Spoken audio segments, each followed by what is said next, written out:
ऐसा कैसा इंसान बनाया है तूने मालिक, जो दिलों को तोड़ने में आनंद लेता है।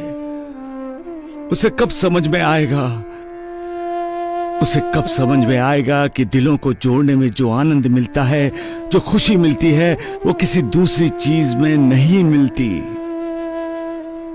मैं पूछता हूं, इंसान को दिल किसने दिया? तुम्ही ने दिया ना मालिक। तो फिर ये इंसान दिलेर क्यों नहीं है, दिलदार क्यों नहीं है?